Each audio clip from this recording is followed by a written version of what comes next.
हाँ जी तो welcome back hustle live TV ते की हाल चाल ठीक ठाक वधिया हो। लो जी असी नमाज नमूज पढ़ के ते असी आ गए हाँ सैर करन। तकरीबन कोई 7-8 महीनों बाद जो ना वो फिर सैर की तफीक जी है वो होई है। तो व्लॉग शुरू करने तुसी सबसक्राइब कर लवो, लाइक कर लवो, जो फेसबुक ते वेखण दे हो तो अगां शेयर कर दिओ। आप सब साढ़े नाल ने। आप साहब अस्सलाम वालेकुम। वालेकुम सलाम। तो हाफिज साहब ने भाजी हिलाशेरी देने वाले जेह्ड़े कहते हैं कि हूँ जो जाना चाहिए वे सैर सूर करने वास्ते। क्यों हाफ साहब? हाँ बिल्कुल। हाफ साहब की सुझेगा तुम आखा फिर हूँ सैर सूर जो करनी चाहिए? यार वैसे सैर बहुत अच्छी होंगी सेहत लई। ठीक एक तो नंबर 2 असी वड्डी गल जी नमाज जमात दे नाल पढ़ ला करांगे। अगे पिछे जमात रही जाती ही, जमात दे नाल नमाज अदा करके ते फिर हाँ ये काम सही है भाजी। जो भी लाइक सैर करन जाओ या ना जाओ फजर की नमाज जी है ना वो जमात दे नाल अदा हो जाती है। तो मौसम बहुत ही ज़्यादा सुहाना। राती को थोड़ा जहा ना सराटा आया है बदल का तो उसकी वजह नाल मौसम फिर बहुत खुशगवार जिहा हो गया वे। कल मट्ठी जी धुप निकली ही तो फिर जो गर्मियाँ अपने अरूज ते आना स्टार्ट हो गई सी तो राती फिर बदल पिया जिहदे नाल मौसम काफ़ी ज़्यादा सुहाना हो गया वे। तो दूसरे नंबर पर अल्लाह खैर रखी कनकां जेह्ड़ियां ने ओह् बिल्कुल इस टाइम पक्कन ते ने। तो जे कनकां वेखिए तो फिर बदल दी बिल्कुल भी लोड़ नहीं है। अल्लाह करे हैरो आफियत दे नाल जेह्ड़ियां ने ओह् कनकां घर तक पहुँच जान ते कनकां दा जेह्ड़ा इस टाइम रेट चलन डिया वे जे ते ओह ही रवे तो फिर तो बेहतरीन थोड़ा जिहा हो जांदा वे। फुल तो नहीं हुंदा पर हो जांदा वे। तो जे पिछली बार फिर उन्हें कीता ना रेट तो फिर जेह्ड़ा ना ओह् किसानां दी बैया नहीं होनी है। क्यों आफा जी की आंदी हो इस दे बारे च? हाँ बिल्कुल, क्योंकि असीं देख रहे हर पासे कनकां ही लगियां ने। पट्ठे बिल्कुल लोकां घट लाए ने, लोकां दी आई आमदन दा जरिया है। की रेट निकलेगा हाफिज? रेट अगर यही चलता रहा फिर तो ठीक है कम 5 दे अगे पिछे फिर तो ठीक है कम। हाँ 5 दे अगे पिछे रहे तो फिर तो बेहतरीन है। तो जे फिर वो हिसाब 2000-2500 तक होया तो फिर जेह्ड़ा ओह् किसानां बेचारे मेहनत करने अगे बेचारे टमाटर वाले रोन डे ने ते आलूआं दा नाल जो इन्हां कीता ना तो आलूआं नाल जो इन्हां कीता भाजी सब नाल बहुतियां दुआवां डंगर देन डे ने। क्योंकि हर किस्म दा डंगरां ने आलू खुआया ऐतकी डंगरां नूं। ते दूसरे नंबर ते रोज़ियां दे विच जेह्ड़ा बंदा 2-3 किलो आलू लेंदा हुंदा ही ना उन्हें 2-3 तोड़े पाए ने ऐतकी भाजी।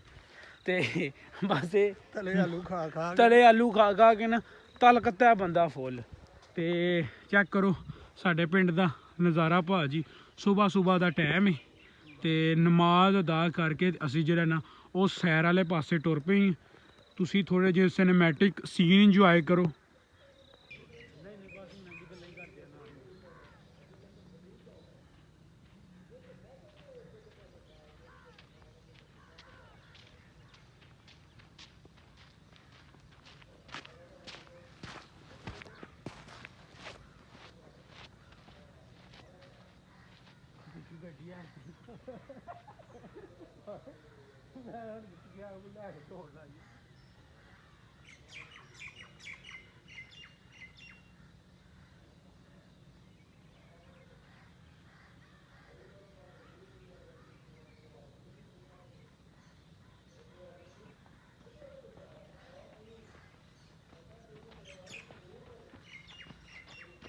ਜਿਹੜਾ ਹਾਲ ਜਿਵੇਂ ਕਿ ਤੁਹਾਨੂੰ ਪਹਿਲਾਂ ਵੀ 1-2 ਵਲੌਗ ਦੇ ਵਿੱਚ ਦੱਸਿਆ ਵੇ ਕਿ ਬਹੁਤ ਹੀ ਭੈੜਾ ਵੇ। ਨਹਿਰ ਜਿਹੜਾ ਉਹ ਬਿਲਕੁਲ ਜਿਵੇਂ ਛੱਪਰ ਜਾਂ ਤਲਾਬ ਦਾ ਜਿਹੜਾ ਮੰਜ਼ਲ ਨਹੀਂ ਉਹ ਪੇਸ਼ ਕਰਦੀ ਪਈ ਏ ਨਹਿਰ ਜਿਹੜੀ ਉਹ ਸਾਡੀ।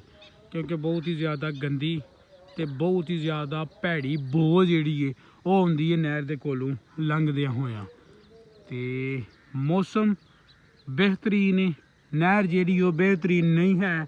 सैर जी असां कर ली है, तुसी वीडियो दे विच भी वेखिया होना वे। ते हुण चलने अल्लाह खैर रखी घर वाले पासे।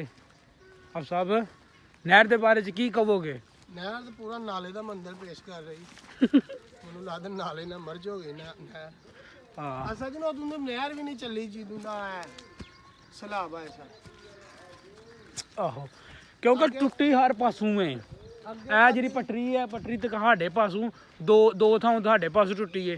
ਫਿਰ ਇੱਕ ਪਾਸ ਅਗਲਾ ਪਿੰਡ ਜਿਹੜਾ ਵੱਡੀ ਜੋੜੀਆਂ ਉਹਨਾਂ ਵੀ ਭੰਨੀ ਤੇ ਕਾਫੀ ਪਾਸੋਂ ਇਹ ਨਾਲੇ ਕਦੀ ਨਹਿਰ ਦਾ ਇੰਝ ਹਾਲ ਨਹੀਂ ਹੋਇਆ ਵਿੱਚ ਘਾਹ ਜਾਂ ਕੋਈ ਦੂਜੀਆਂ ਚੀਜ਼ਾਂ ਹੋ ਗਈਆਂ ਹੋਣ ਜ਼ਿਆਦਾਤਰ ਬੰਦ ਰਹਿਣ ਦੀ ਵਜ੍ਹਾ ਤੋਂ ਨਾ ਅਲਾ ਲਿਓ ਪੁਰਾਣੇ ਲੋਕੀ ਦੱਸਦੇ ਨੇ ਕਿ ਜੇ ਨਹਿਰ ਨਾ ਐਤਕੀ ਵੱਢ ਦੇ ਤੇ ਜਿਹੜੇ ਉੱਚੇ ਪਿੰਡ ਸਨ ਨਾ ਇਹਨਾਂ ਵੀ ਦਲ ਦੁਲ ਕੱਤਣਾ ਸੀ ਵਿੱਚ ਤੇ ਬਹਰਹਾਲ ਇਹ ਜਿੰਨਾ ਵੀ ਇਲਾਕਾ ਵੇ ਨਾ ਇਹ ਲਾ ਸਾਡਾ ਪਿੰਡ ਵੀ ਨਾ ਇਹ ਸਾਈਡ ਤੇ ਇਹ ਵੀ ਸਾਡੇ ਪਿੰਡ ਦਾ ਏਰੀਆ ਹੁੰਦਾ ਇਹ ਲਾ ਇਹ ਸਾਰਾ ਦਾ ਸਾਰਾ ਡੁੱਬ ਗਿਆ ਸੀ ਇਹ ਲਾ ਇੱਥੋਂ ਦੇ ਸਾਰੇ ਡੰਗਰ ਆਪਣੇ ਮਾਲ ਮੂਲ ਲੈ ਕੇ ਤੇ ਪਿੰਡ ਦੇ ਵਿੱਚ ਟੁਰ ਗਏ ਸਨ।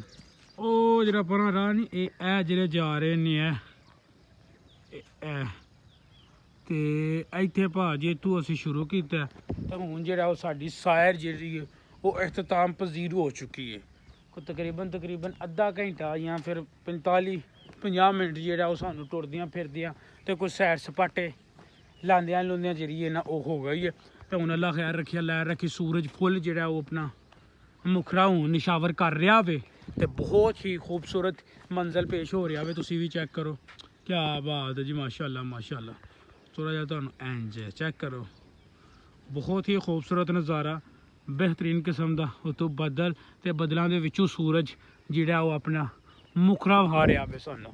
ਤੇ ਤੁਸੀਂ ਸਾਰੇ ਜਿਹੜੇ ਉਹ ਉਠੋ ਸੈਰ ਕਰੋ ਨਮਾਜ਼ ਪੜ੍ਹੋ ਤੇ ਫਿਰ ਜਿਹੜਾ ਉਹ ਟਿੱਕੀ ਹੋਈ ਹੋ ਤੇ ਅਸੀਂ ਵੀ ਹੁਣ ਨਮਾਜ਼ ਪੜ੍ਹ ਲਈ ਸੈਰ ਕਰ ਲਈ ਤੇ ਹੁਣ ਜਾ ਕੇ ਕੋਈ ਕੰਮ ਹੈ ਸਭ ਠੌਂਕਾ ਲਾਉਣ ਵਾਲਾ ਸੌਣ ਵਾਲਾ ਕੰਮ ਤੇ ਹੁਣ ਉਹ ਵੀ ਜਾ ਕਰਨੀ ਆ। ਤੁਸੀਂ ਸਾਰੇ ਸਬਸਕ੍ਰਾਈਬ ਕਰ ਲਓ ਲਾਈਕ ਕਰ ਲਓ ਹਸਨ ਲਾਈਫ ਟੀਵੀ ਨੂੰ ਜਿੱਥੋਂ ਵੀ ਵੇਖਣ ਦੇ ਹੋ ਜਿੱਥੇ ਵੀ ਵੇਖਣ ਦੇ ਹੋ ਅਗਾਂਹ ਸ਼ੇਅਰ ਕਰ ਦਿਓ ਤੇ ਮਿਲਨੇ ਆ ਤੁਹਾਨੂੰ ਇਨਸ਼ਾਅੱਲਾ ਅਗਲੇ ਵਲੌਗ 'ਚ ਰੱਬ ਰਾਖਾ।